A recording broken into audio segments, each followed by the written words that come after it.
Get ready for the dictation in 3, 2, 1, start. In Gobind Sugar Mills Limited versus State of Bihar 1999 7 SCC 76 AIR 1999 SC 3097.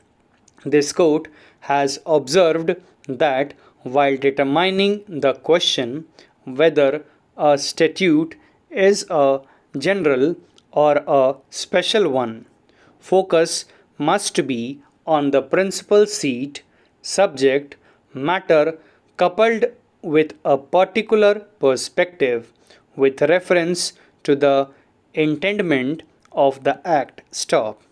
With this basic principle in mind, the provisions must be examined to find out whether it is possible to construe harmoniously the two provisions. Stop.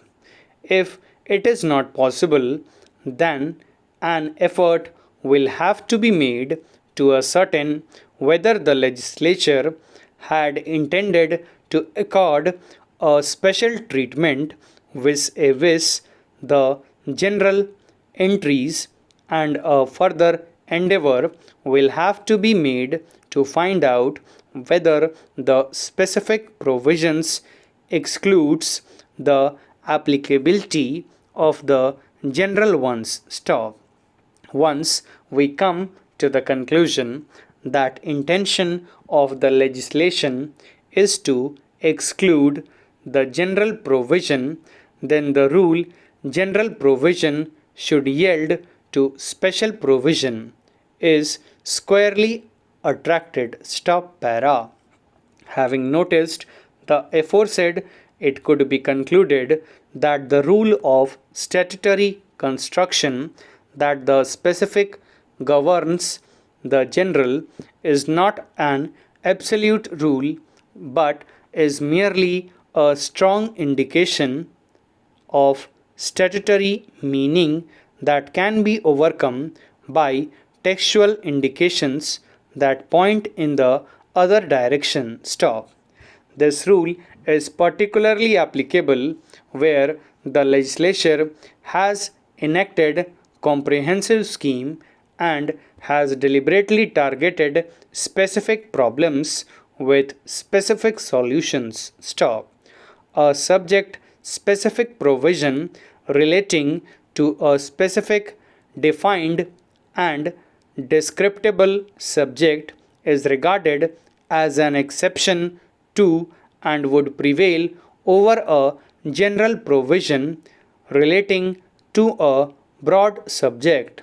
As such, the interpretation of the legal maxim generalia specialibus non derogant has persuaded me to believe that the Act of 2000 has impliedly amended the conflicting provisions of the Act of 1956 rather than repealing it. Stop.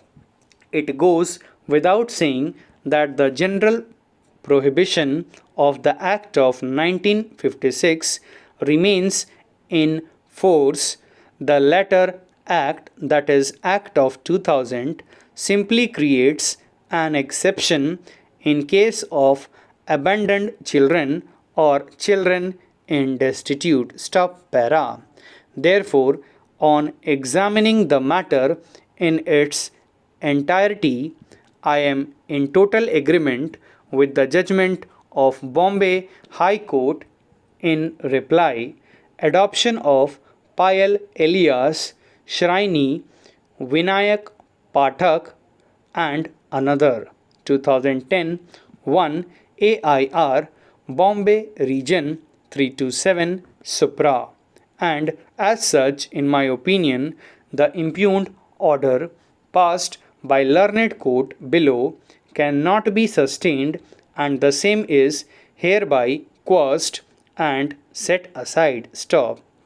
The application submitted by the appellant before the learned court below is therefore allowed and it is hereby declared that the appellant is the adoptive parent of child Preeti, registration number 92427, with all the rights, privileges, responsibilities, and consequences under the law. Stop.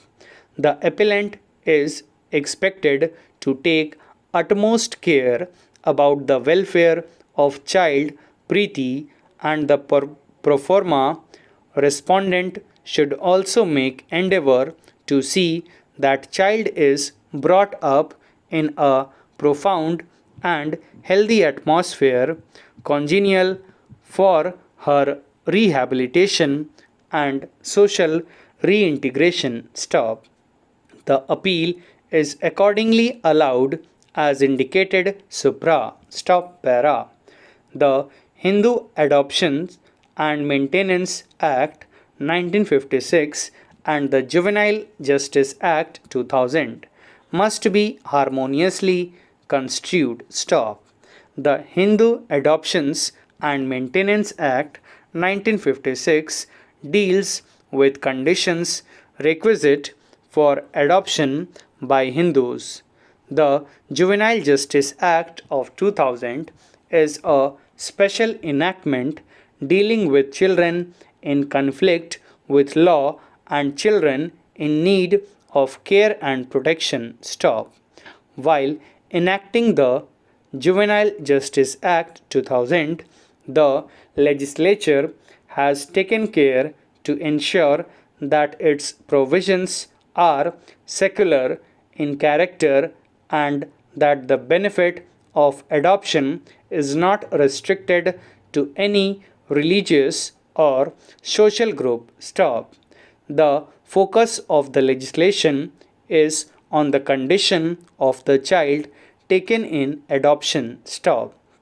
If the child is orphaned, abandoned, or surrendered, that condition is what triggers the beneficial provisions for adoption. Stop.